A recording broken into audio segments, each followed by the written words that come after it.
Hello বন্ধুরা, আসসালামু আলাইকুম। কী অবস্থা সবার? আশা করছি সকলে অনেক বেশি ভালো আছেন। তো আজকে আপনাদেরকে দেখাবো আমাদের নোয়াখালী জেলার বেশ ভাইরাল একটি বাংলো বাড়ি। চারিদিকে ভরপুর পানি আর মাঝখানে থাকা এই বাড়িটি দেখতে প্রতিদিন ভিড় করে অসংখ্য অসংখ্য মানুষ। তো চলুন আর কথা না বাড়িয়ে ভিডিওটি এক্ষুনি শুরু করা যাক।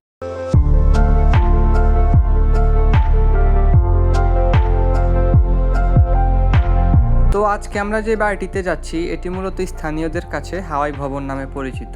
সেই 2021-22 সাল থেকেই আমি এখানে প্রায় সময় আসা যাওয়া করি। এখানে ঢুকতে কিন্তু কোনো টিকিট বা কোনো প্রকারের এন্ট্রি ফি লাগে না, এটা সবার জন্য উন্মুক্ত। এর ভিতরে রয়েছে বেশ সুন্দর নান্দনিক পরিবেশ, যা কোনো পার্কের তুলনায় কম নয়।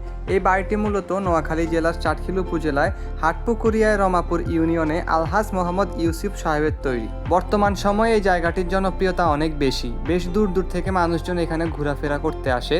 কিন্তু আমি তখন থেকেই আসতাম যখন এই জায়গাটার খুব বেশি একটা হাইপ ছিল না। বর্তমানে বিকেল হলে এখানে প্রচুর পরিমাণ মানুষের ভিড় জমে, আর যদি শুক্রবার বা কোনো স্পেশাল অকেশন হয় তাহলে তো আর কথাই নেই, ভিড়ের জন্য আপনি এখানে ঢুকতেই পারবেন না। আর এই জায়গাটি মূলত ছবি তোলার জন্য বেশ ভালো একটি জায়গা, যে কারণে এখানে প্রত্যেক দিন প্রচুর পরিমাণ ছেলেমেয়েরা এসে ভিড় করে। আর আমরা মূলত গিয়েছিলাম কিছু কাজিন মিলে ঘোরার জন্য। ঘোরার ক্ষেত্রে কিন্তু এই জায়গাটা বেশ সাধারণ, কিন্তু যখন ভাই ব্রাদার সবাই একসাথে থাকি তখন প্রত্যেকটা মুহূর্ত আর প্রত্যেকটা জায়গায় কিন্তু অসাধারণ হয়ে ওঠে। এই জায়গাটা যে সবার জন্য ঢোকার ক্ষেত্রে উন্মুক্ত তা কিন্তু না। এখানে আসলে আপনি বসতে পারবেন, আরাম করতে পারবেন, ফ্যানের বাতাস খেতে পারবেন।